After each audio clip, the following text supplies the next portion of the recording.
But there were also 100,000, that's what I put on your page, there was also 100,000 Jewish people that were in the army of Hitler's army. Now, we can't blame those 100,000 soldiers for the Holocaust, just like we can't blame black people for our slavery. And what it seemed like to me is that you were slyly trying to blame black people for their own slavery. No.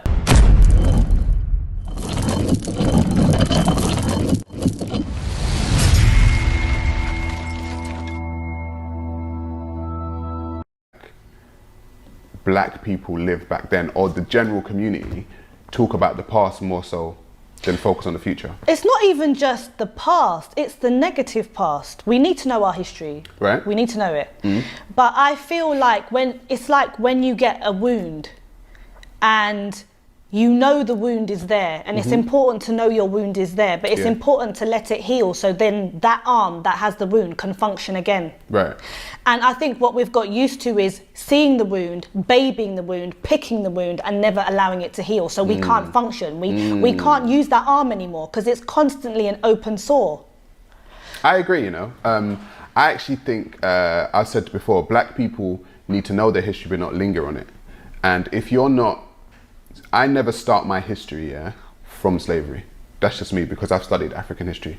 So I never started from slavery, because I would look at the great things that black people have done prior to colonization and say, okay, cool, so we come from a good lineage, or we come from good stock. Slavery to me and colonization and Jim Crow and all this kind of stuff is a blink of an eye when you really think about it in the history of black people. Such a small fraction. It's a blink of an eye, and if we don't realize that, that doesn't have to be our legacy.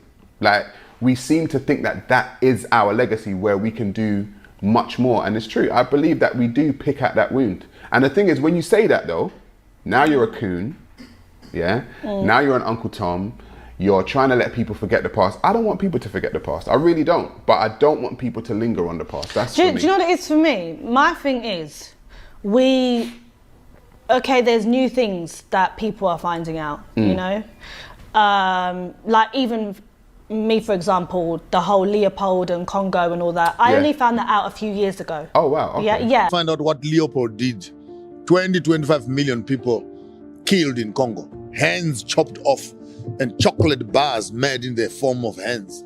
And the Belgians will be eating chocolates to celebrate the death of the Africans. When I get into the atrocities of the European and colonial system, particularly the slave trade and the Congo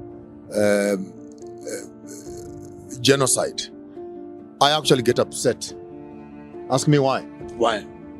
Because you cannot have 2 million Jews who die in Germany and you coin up words, anti-Semitism, anti-what, to protect the Jews.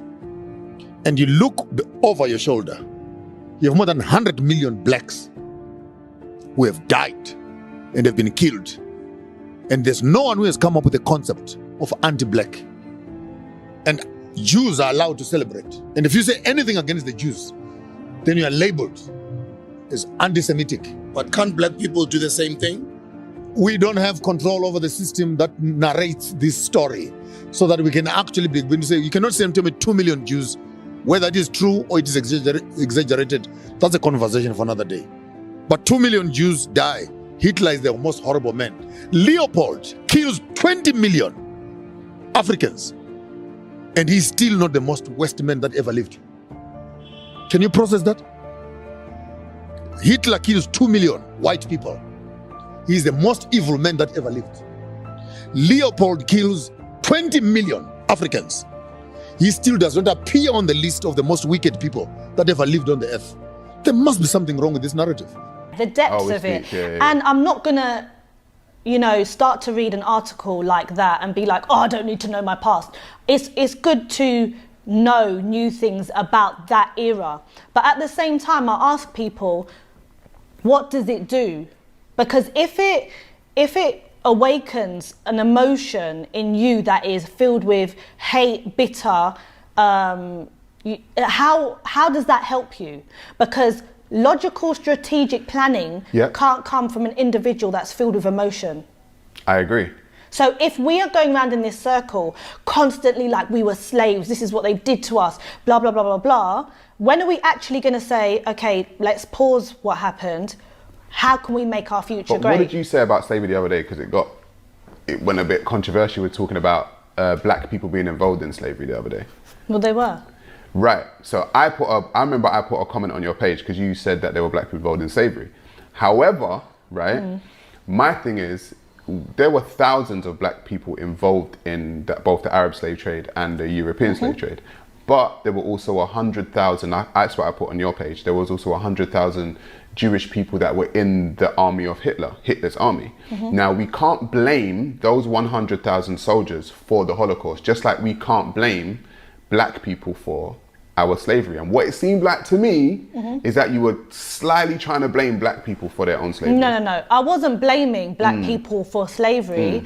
I was providing the full elements of history. And I think, like I said, going back to when you tell, let's say, a young child, and you continuously tell that young child, you know what, if you don't amount to anything, it's not your fault. It's because you came from a council estate. Right. You're never going to be able to be within middle class environments. You're never going to be able to own your own house. This is you. They're going to go through life thinking that.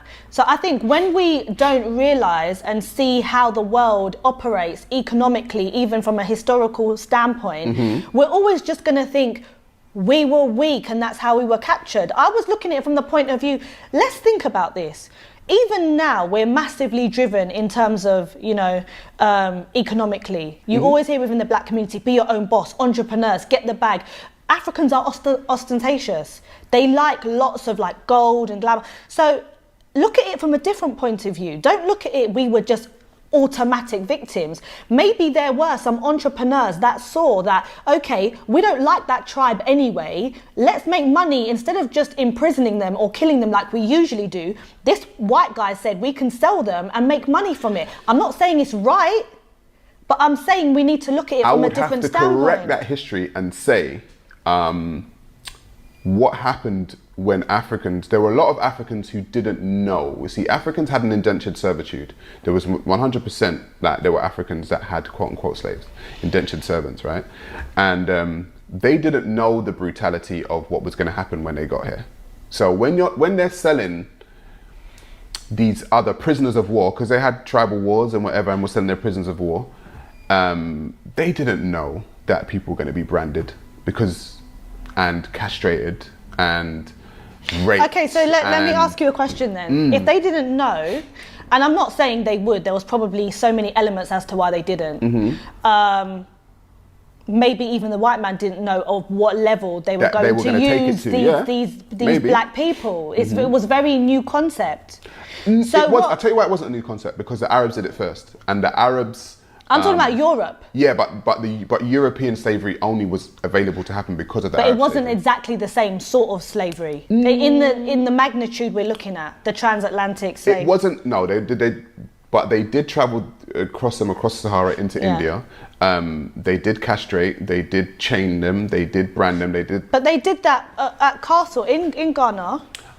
When they held them, European slavery, when they held them while still in Africa, they chained them, especially like in, I think, the basement where it was only women and children, and they literally didn't allow them to use toilet facilities. They chained them like it was cramped. So for you to say, okay, they didn't know, we're selling these people, but hopefully they'll have a nice life on the other side. Come on. No, I'm not saying all of that. At the end of the day, they treated them in an inhumane way while still in Africa. So what did they think was going to happen? 100%. But I'm saying the level of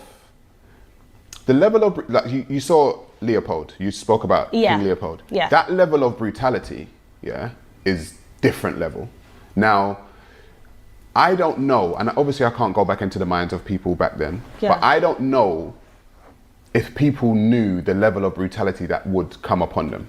So you're telling me, right? Tribes, because humans, forget black a minute, humans are tribal. Yes. Yeah. Agreed. Them and us. Innately, that's what it is. Yeah. Yeah. So you're saying prior to the Europeans coming over, and whether it was for land, livestock, what have you. Africans battled each other for land, livestock, and all of that. Okay, so you're telling me when they took prisoners of war, they treated them quite well? Are you saying they never killed them? No. Are you saying they didn't beat them? I can cite you, the autobiography of Olude Equiano, and he was a slave in Nigeria, a black slave in Nigeria, and also a slave to Europeans. And he describes the different types of slavery because he was captured by Nigerians. Then he was also captured by Europeans. And he describes the slavery. If you read his autobiography, because he became educated, or he learned to write English when he was a slave over in England, or to Europeans, it's a totally different type of servitude. Going back to